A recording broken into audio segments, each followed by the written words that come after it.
Hi, and welcome to the Design Systems Podcast. This podcast is about the place where design and development overlap. We talk with experts to get their point of view about trends in design, code, and how it relates to the world around us. As always, this podcast is brought to you by Knapsack. Check us out at knapsack.cloud. If you want to get in touch with the show, ask some questions, or generally tell us what you think, go ahead and tweet us at the DS Pod. We'd love to hear from you. Hey everyone, Chris Strahl here with the Design Systems Podcast. Today I'm talking to Ranjeet Tayi. Ranjeet is the Director of Design and AI at Informatica. Ranjeet, welcome to the program. It's great to have you here. Thank you, Chris, for inviting to your podcast. So this is a fascinating topic because we talk a lot about AI, but we don't ever dive in that deeply. It tends to be a fairly surface level conversation of like, we all know that this is coming. We know this is going to have a big impact. I'm really excited for this show because you actually spend a lot of time directly working with AI every single day. And a lot of your focus is on the interfaces that we create with AI. Can you tell me a little bit about your role and exactly what you do with AI on a day-to-day basis? I'm the Director of Design and AI at Informatica. My role is actually looking at holistically creating AI experiences across data management cloud. So at Informatica is a data management company, and we have a lot of products in the areas of data management space. My team looks at the advances of AI. We help all these data engineers, data scientists, and especially anyone related to technical engineering side or the IT analysts who actually work on this data day to day. We try to use AI to make their life more easier and especially bring metadata intelligence for users to help them to drive their business using data. Yeah, and I think that one of the interesting parts of this is you're very specifically involved in the design of this stuff. And I think that, when I've had conversations about, what do interfaces look like for AI and what does design look like for AI, you get a lot of people that say that they're thinking about it, but you're actually doing this right now. And I think that a great jumping off point for this conversation is when you think about like your job as designing for AI, what types of AI are we talking about when we look at that? And what are some of the opportunities for design that you have working with AI? So a couple of things actually, so we have been working on AI from almost like 2015, early 2015, very early adopters of AI, especially because we are in this data space. We know the importance of data because AI is all about data, right? So being in data management company, so we identified we predicted the future is going towards AI and stuff. And we keep doing a lot of these conceptual demos for our Informatica World main stage demos and conceptual demos showcase over all our customers that know how AI is going to impact.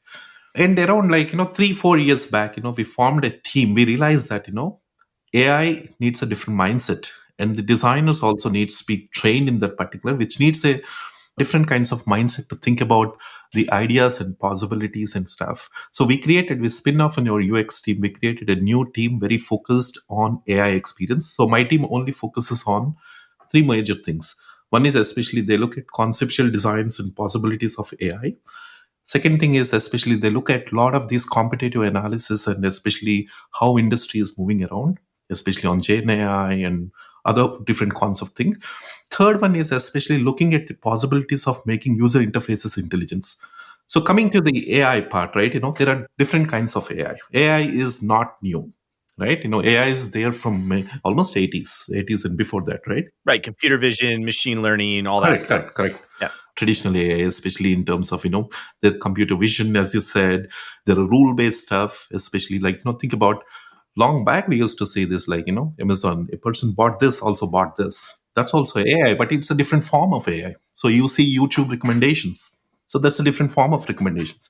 And what's happening is because of the lot of these advances going up, again, there is a technology advancements happen. Most recently, especially in terms of the transformer research paper, which Google has done, and especially November 30, when ChatGPT actually involved this natural language base, it become more easier and especially it become more adoption curve gone up crazily, especially even it went to even to the normal people where from November 30 and conversational AI become very much more usable to every parts of the different life. And third part, especially in terms of the whole Gen AI part, which is also again a different form of AI, where actually you can able to generate stuff. This whole transformations of AI possibilities are growing day by day. And now AI is the most important thing for any company CEO at this moment. I love your passion for this. I think that it's interesting because when we were first talking about Knapsack in, 2017 or something like that, before we even really had a product, one of the things that we always kind of had on the whiteboard, sort of off to the side, right, was this giant kind of like cloud shaped drawing that said like machine learning goes here, right? Then we had some arrows drawn to it from some of our data structures and stuff like that. And I think that that is an interesting take on, the OpenAI, ChatGPT explosion onto the scene and the surge in all these AI products that are more serviceable as these democratized models for interacting with AI. And it's fascinating because this stuff isn't new, but it's new to so many different people because it's suddenly accessible to them. And a lot of that was the evolution of course, like LLMs and stuff like that, but also the interfaces of a simple chatbot as the way that you actually communicate with these things. And the power in that is in its accessibility, right? Because everybody, more or less, can put a plain language query into a text box and get something back that resembles a valid answer to that piece of conversation. Now, when you think about like that, that's a really incredible design choice in and of itself to basically say like the way that we're going to interact with these language models is through chat. But when we also think about the way that these models then function, it's all about the data and constraints that are placed on them. And so now we have like the ability to create custom GPTs and all this other stuff like that that allows us to further the constraints and further the structural side of it. But when we think about this relative to where AI thrives in a place where there's lots of great, well defined constraints. Design also thrives in a place where there's lots of well defined constraints. And it seems like a natural fit between the ideas of someone like yourself that is designing for these interfaces and then also the AI systems themselves. And so when you think about that marriage between AI and design and AI and user experience, like what are you most excited about right now that is different than say it was a year ago when this stuff was still kind of in the background? As designers, we are fortunate enough to actually visualize a lot of stuff, right? That's the power of designers. That's our gift, natural, that we can able to visualize things which don't have to exist today. And in the past also, designers used to come up with beautiful conceptual designs and concept cards and whatnot. But end of the day, like there used to be a technical challenge in terms of feasibility issues and whatnot. And now it's not a challenge anymore because there are a lot of open source tools, a lot of technology upgrades happening every single day.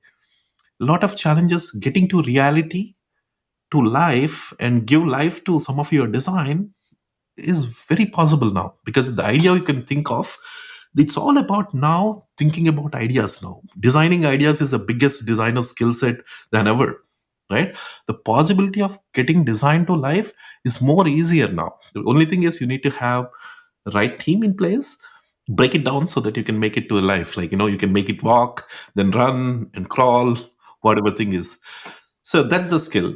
And especially to excited about is, especially I'm super excited about the things is gonna happen in next gen, especially in terms of autopilot.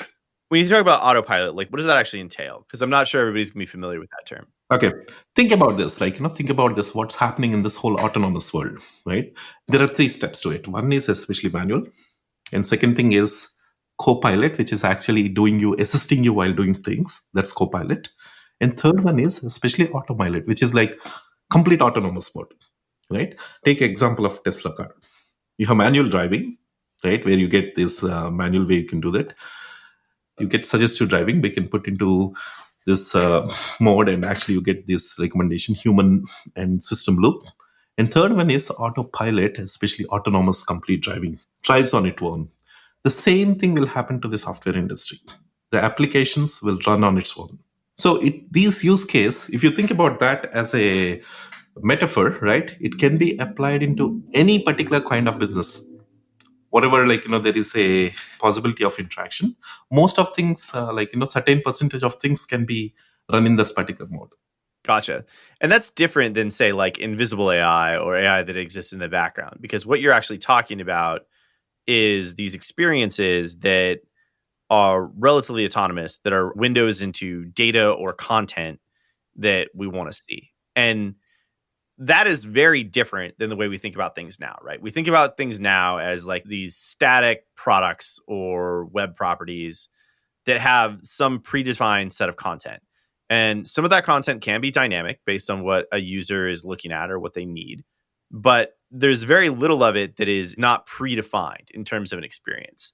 And I think one of the things that's interesting about this is the idea of like just in time user interfaces, or the ability to say like we're going to have some level of hyper personalization, so that content experience, maybe the content is still static, but the way that it's displayed is varied based on what a user's preferences are. The hyper-personalization is happening big time now. The hyper-personalization is also AI is making a lot of possibility because of the sample size in terms of behaviors, in terms of like, tracking of their frequent tasks, or maybe like, learning from the group of people of various domains and patterns in terms of, what their behaviors are, what their needs are, what their actions are. And hyper-personalization is going to be a big thing right now because like you can learn from not just of your behaviors, you can learn with similar kind of profiles, many profiles, the age, location, difference, time, a lot of patterns can be combined, and you can get the prediction of that accuracy of that models will be much better. So are you viewing a world at some point in the future, you're not going to go to one place for your banking, another place for your healthcare, maybe a third place for social networking, and a fourth place for productivity? You're thinking about this as like there's going to be an AI model, and that AI model is going to have interfaces that are pre-built, that are delivered into a response from, I mean, picking a really simple example, a chatbot. Mhm. They can be multiple. They don't need to be a single model, but they can be multiple models connected to a single thing. Like it's kind of a model of model, like bot of bots. It's a hierarchy of bots, right? Which actually can actually help you to navigate and help you in terms of how what's your predicting what is your next step. And if it's pertain after the threshold, if it knows that this is what user is trying to do, it might even execute automatically. Yeah, I think that's really fascinating. This idea that there's going to be some sort of single entry point that is highly personalized for all of our experiences, as we have a bunch of robots that go, do our bidding around the internet to try to gather the information that we want or desire into one place.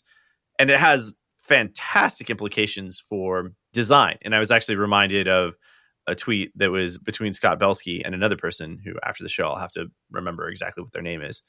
They were talking about how in an AI enabled future, interfaces are the differentiator in AI. And if interfaces are the differentiator, designers are the winners here, because designers get the opportunity to be the ones that design these interfaces that are going to be for broad scale consumption of all this work that AI is doing for us.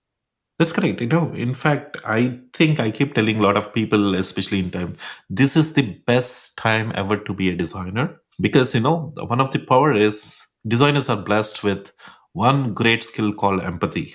That's one, right? And Right, right. second thing is, especially is designers' greatest asset is they can able to visualize things, right? And all these things gonna available in multimodality, right? There are multiple different kinds of modalities applicable, whether you can do it in a multi-modal devices, like you can do it from watch, you can do it from like phone, you can do it from your iPad, you can do it from a kiosk, or you can do it from your car. And second thing is, especially the input mechanism, voice or text, is becoming one of the major alternative modes of interface as a primary thing, because it's actually making it the whole prompt, what we also call it as prompt engineering, the input which we give around, is becoming the most important skill in today's era, right? Whether it's engineer, whether it's a designer, right? That's the skill which everyone have to learn. Yeah, there's a lot of people that are talking about this as like the next coding language, right? This idea that at some point, natural language is effectively writing code. And the reason why there's very little distinction between the two is if AI is good enough to understand intention and understand like your native language and culture context and all these other like confounding factors, ultimately the code that is running behind the scenes is of little relevance if it's able to interpret the user input and resolve the right responses.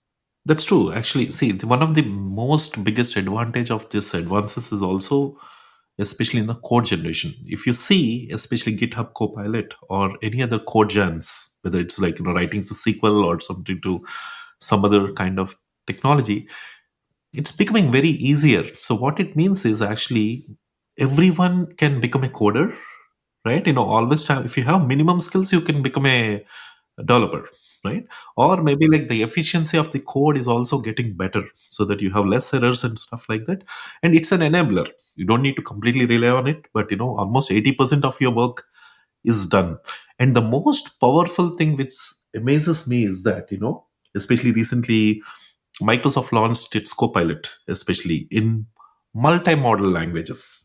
Whether you talk in Telugu, Gujarati, Japanese, or whatever, it writes code. It understands and writes the code. So imagine the language barrier or the whole cultural context. The whole world is getting enabled with these things. Yeah, I watched an absolutely fantastic demonstration that actually Richard Banfield, who works at Knapsack, did, where he was speaking on Zoom in English and it was live translating with like inflection and intonation in Korean. And it was absolutely fascinating. Like, it was a couple of seconds to delay, but the idea that it could not just translate it into like a robotic voice, but it actually sounded like him if he was a native Korean speaker was absolutely fascinating. That's fantastic, right? See, because, these all things, especially if you see what it means is if you conceptually think about it at a high level and see it, right? Conceptually, it's actually translating learning and then it's actually responding back. It's decoding and actually doing it. If you apply the same principle into any use case, so that's where the whole wonders are getting done, especially whether you say movie making, which is actually LTX Studio. LTX Studio is one of the tools like that's next gen filmmaking. It's a virtual storyboarding or basically storytelling, right? You just create your prompt, it will actually create your whole video. And a lot of people are actually creating movies and ads just with prompts. And also, people are creating music, people are creating storyboards, people are creating the whole symmetry of that whole interactions between these characters. So there's all these creative applications that are happening for AI. But one of the things that this is rooted on is fundamentally structured data. And so I want to bring it back to kind of the design systems angle for a second. One of the brilliant things about a design system is it innately has a lot of structure. And that structure and constraints that exist inside of the design system seems like it's very ripe to power AI tooling. And a big part of this is because clean data creates clean experiences within AI. And design systems are all about that clarity. And so when you look at a design system as a co-pilot for AI, like what do you see as the value there?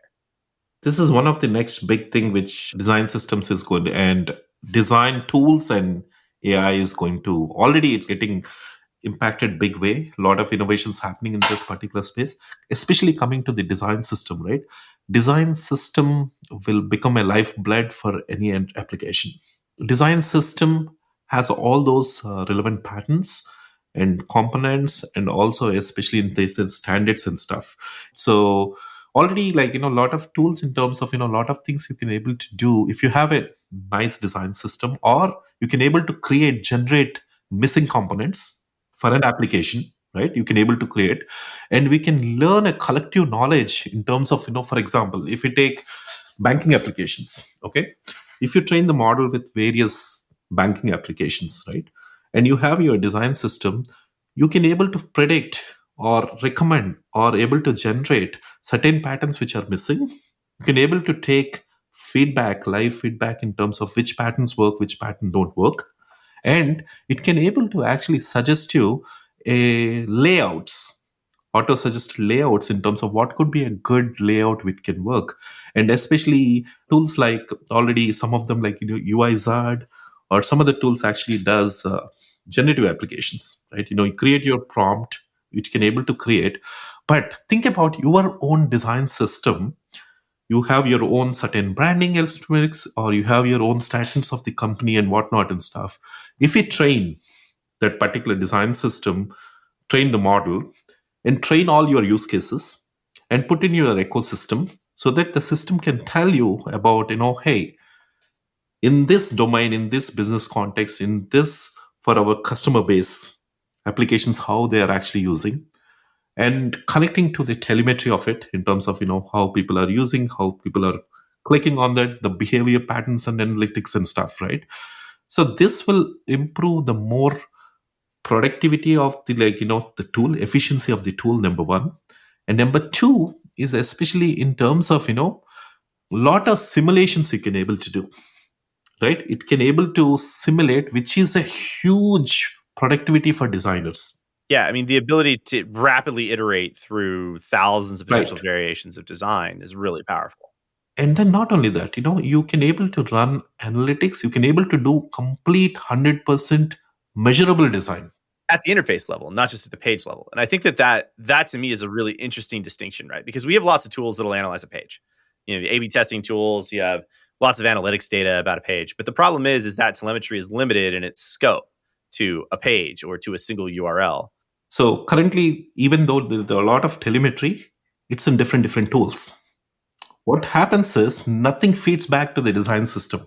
If you say that design system is your source of truth, all this AI powered stuff interactions is actually feeding back to this particular thing, because now design systems are the source of truth for developers too, right? They will actually use all these tokens and whatnot for the development, and all the product managers or the entire company is actually depending on that particular design components which are used using that unified design system, the comments, the feedback, the user feedback.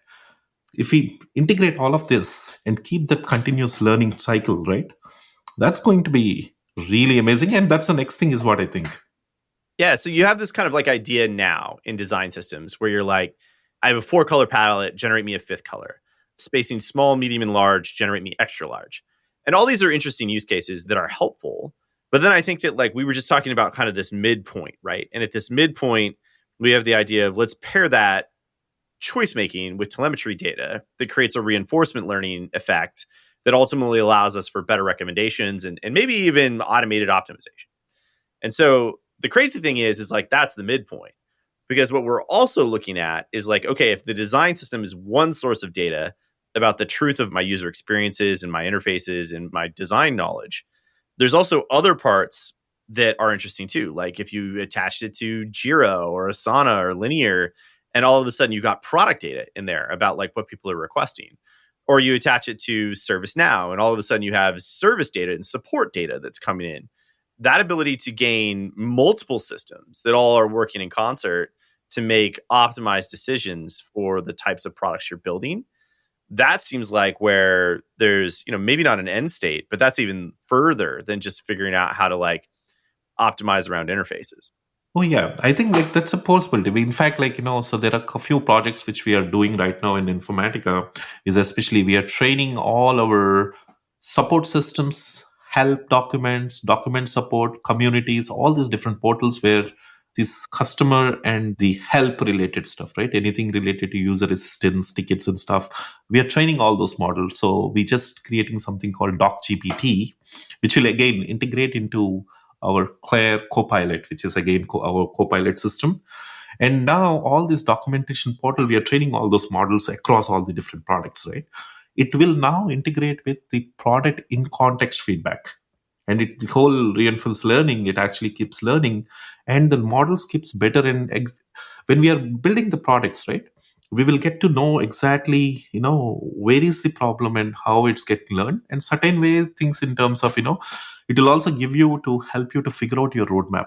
And when you actually think about, and now other exercise which we are also doing across is looking at across the software development life cycle, from the requirement stage to the deployment stage and the usability testing part, the multiple phases, right?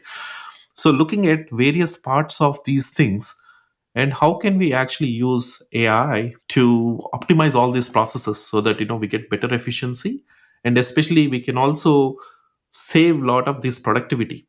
so that we can use that effort in better things, removing the manual stuff. So I love the idea of like, if you have an AI enabled SDLC, like what kind of products could you build and how fast could you build them? There are tools already available, right? Certain tools you already available. For example, let's say Microsoft Copilot to a certain extent, GitHub Copilot, where it helps the developers to code. There are some design tools, maybe like, some AI based design system which can help. Certain AI design, Gen AI based prototyping tools like Figma, which actually helps, right? Certain kinds of, GitHub kind of stuff, and especially certain automation tools, QA automation tools and stuff. For each level, need to pick those particular tools and which can able to integrate that ecosystem where it can actually help you to build your ecosystem. I don't think as of now today I don't see one tool which actually fits the whole cycle, right? There maybe like, there could be a platforms which helps you to actually interconnect all these different tools via APIs or whatever thing. I mean, maybe that's the meta robot. Yeah, maybe. uh, the funny thing that I was thinking about with that, right, is when you talk about this idea of we can go build these interfaces, we can go measure them, we can pair them with telemetry data, and we can optimize them. Where is the human need in that process? Because I think there is still a point where interjecting a person into this is important. Where do you see the people focusing in this process? I don't think like, so human is required in every stage of things. Basically, certain we can able to do to a certain extent of productivity, but again, human have to curate and see exactly whether it's right, whether it's ethical, whether it's like, optimized, and that's required because AI systems are still not accurate. You can train anything. If you train wrong way, it's gonna behave wrong way, right? Right. So Garbage in, it's garbage out still applies to AI. exactly, like, it's like a child right now, right? So if you teach right things to do, it's gonna do basically.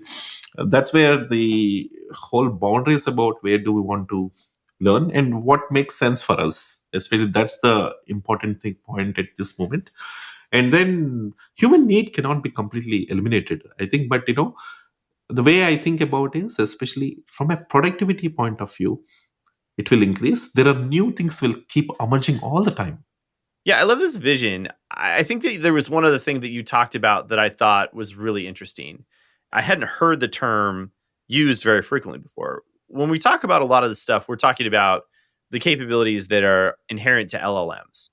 But you also talked about this in terms of large action models. And I think that when you talk about the difference between what is a large language model and a large action model, I think there's some curious differences that emerge that are really important to this conversation. So I guess the question is, what is a large action model and how does that differ in its value from an LLM that we might be more familiar with? So there's a little bit different. There are two things, right? Large learning models is especially in terms of, it's a large set of data sets has been trained to the systems, right? Especially in terms of it's in the form of text, it gets the binary inputs where you actually train the system in terms of, so it can be content, it can be images, it can be any forms of data you actually train that particular system. So large action models in terms of, you train, it keeps observing in terms of your actions, what next action, what next prediction, what next possibility of these things. So that actually like, breaks down into smaller chunks of things, smaller steps to really understand and learn the actions. In terms of it breaks down into smaller chunks, and then you apply that particular action models. These large action models is getting much increasing now. In coming stages, this will overtake everything. When large action models take up the whole thing, it's going to be the next big thing. And that's where you get a lot of autonomous actions possibilities. Because the action models actually do something. They don't just return data to you. They Correct, actually exactly. cause an impact in some meaningful way, like something as simple as clicking a button or something as complex as a multi-step workflow to achieve some end result. Exactly. So, for example, like, so you can say that, hey, book me this, book me flight ticket, book me do this task, apply this particular task, execute this, copy this, whatever thing is, like, do this, do that. So you can also say that, automate things and say that, hey, do all my tasks in my inbox, which got today, and send me the status back. And it will do all the work. If I could be like, hey, robot, answer all my emails for me, I would love that. I would use the heck out of that one. That's a good example, actually, right? It can able to do that. So now in LLMs, basically, it can able to tell you, generate you the content saying that, what would be the response, right? Action model will actually act on it. So that's a fantastic pairing of LLMs and LAMs.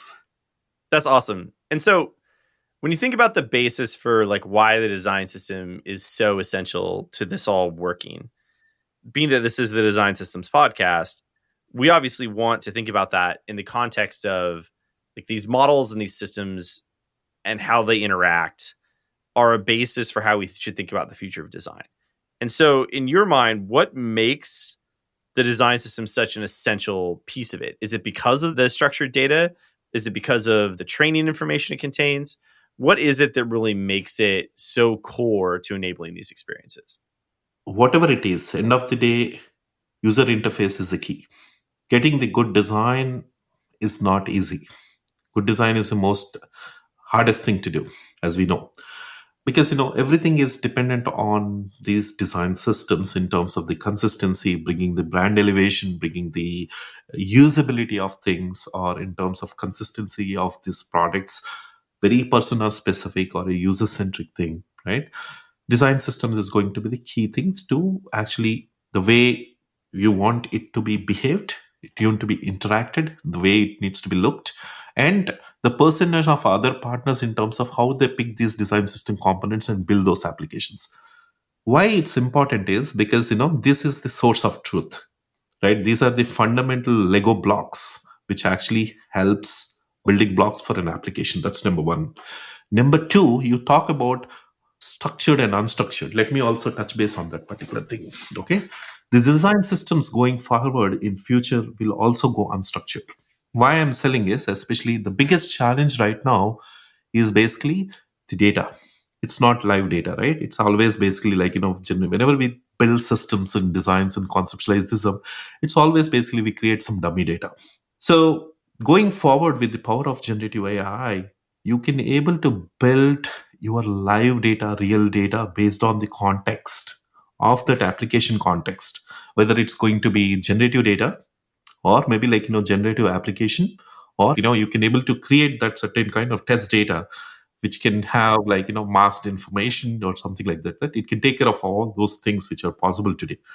So currently a lot of things happens in siloed. The development will happen in a real true agile factor, right? Especially everything goes in parallel, even though we say agile and whatnot, but it's not true agile right now. No, the more time you spend in tech, the more you realize that like agile is very difficult to actually do. I think like it will become dynamic development. Let me put it that way, right? Yeah, I With mean it's these all tools still support. designed to code for so many people. That's true. That's true, right? This is how I look at design systems will become when these, even like the other thing which we also touch based upon, right? Your source of any application is your story and a user story and a requirement, right? Which hardly happens on your tools like Jira or some other tools. So imagine this all get connected. Your AI, for example, let's say, what is a user story? User story is nothing but a certain set of nouns and an action. Basically, as a user, I want to do this so that I get benefit out of it, whatever thing. And that's the primary thing. It's a prompt. In a way, if you think about it, right, it's a prompt actually, right? Imagine if you just like outline, look at a 100 feet level and think about like your user story is a prompt, and there are 100 prompts which makes an application done, right? It's basically like it's all connected to a design system, and it can able to do a predictive modeling of application itself. The designer can play more of an architect and an inspector role and really figure out what works and what don't works and tweak it. Yeah, it's fascinating. That's an interesting way of thinking about how AI gonna change the designer's life in coming years, and also how important the prompt engineering is going to be for a designer. That's also a key thing. So in this future that you think about where we're sending prompts and likely dozens or hundreds of prompts into a system that is then returning us an application, there seems to be a level of context and of data management that is behind the scenes of this that feels much more extensive than what we're doing now. And the reason why I bring up context specifically is, you can say like, I want to build a banking application. But if you're a major financial institution versus a regional credit union, those are going to have likely very different experiences. And that context and the passing of that context seems really, really important. And further, the data that context then relies on to return a result has a tremendous amount of power to influence an outcome. And I kind of want to get your take on, where this collides with people and exactly what, when we think about context, we mean in the data sense. So this is a great and fantastic question, Chris, because the context engineering is one of the most key aspects of the success of AI, right? Especially in terms of the context. So especially again, there are different kinds of context, right? There is a Uber context, which is especially in terms of the relevancy of the who is the user, persona, the business, at what level of context you are actually asking a question, or basically you are actually interacting with the system. That's a Uber context, right? Number two, especially even if you talk about a certain application level, there is again application level context. Application context, it can be there, it can be multiple products in that particular environment. What level of application context we are talking about? And then who is this persona in the application level context? And again, if you drill down, there is a context of a page level context. What page are you in? Are you in a sign up? Are you in features, or you want to do book a ticket? That's an application page context. And then in context, basically object level context. The object level widget level context is especially in terms of the widget, in terms of what section are you part of it. With component also, for example, if you talk from a design system point of view, even the component point of view.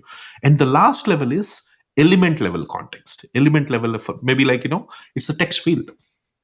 Okay, text field is an element, right? So when you are applying AI on the top of it as an autofill, you want to autofill that particular, auto select particular drop down. Think about it. That's a element level context. This whole context engineering is going to be the key thing. This whole sets of different contexts is going to play a major role, even when you are actually interacting with the autopilot, copilot. It's very much important to set the context in terms of, that, oh, you are in a sign up page, or you are in actually filling a form. Okay, now you ask a question in terms of, hey, what is this particular feed means? The system should really understand the intelligence of you are in this context because you are asking this question because you are stuck. The Copilot job is to help that particular user to go and accomplish and make his task accomplish. This is a great point because my team is doing a lot of research on this context engineering because we are designing this GPTs and Copilots, right? So one thing which I realized is, especially because we are creating the whole data management platform where there are multiple applications which runs. Users can be multiple. They can move from one product to other product. They can the whole interoperability game is a big thing. And for interoperability, you should also carry away to the context to other product. Right. So you jump between products or systems. You should be able to have that context go with you. Correct. And then basically your relevance of question. This is something in the machine learning world, LM world, it's called chain of thought. The response back, right? Especially when you are actually take that particular context and then it remembers all your context and respond to you back. Otherwise, it becomes a dumb system, right? It will not help you. And it should also keep learning entire this cycle. This is where the whole data management become very important under the crux to train these particular models and system, because data is not simple. It's always dirty. It needs to be cleaned. It needs to be cleansed. It needs to be nurtured. It should be, the data quality needs to be improved and then trained. The data bonsai tree. Correct. Just like, bad data equals to bad design.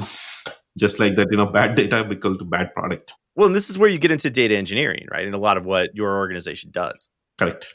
Well, this has been a wonderful conversation. Thank you so much for sharing your expertise with us. I love the vision of the future. I love the detail about talking about how we get there. And I just appreciate you so much for being on the show. Thank you, Chris, for the opportunity. This has been the Design Systems Podcast. I'm your host, Chris Strahl. Have a great day, everyone. That's all for today. This has been another episode of the Design Systems Podcast. Thanks for listening. If you have any questions or a topic you'd like to know more about, find us on Twitter @the DS Pod. We'd love to hear from you with show ideas, recommendations, questions, or comments. As always, this pod is brought to you by Knapsack. You can check us out at knapsack.cloud. Have a great day.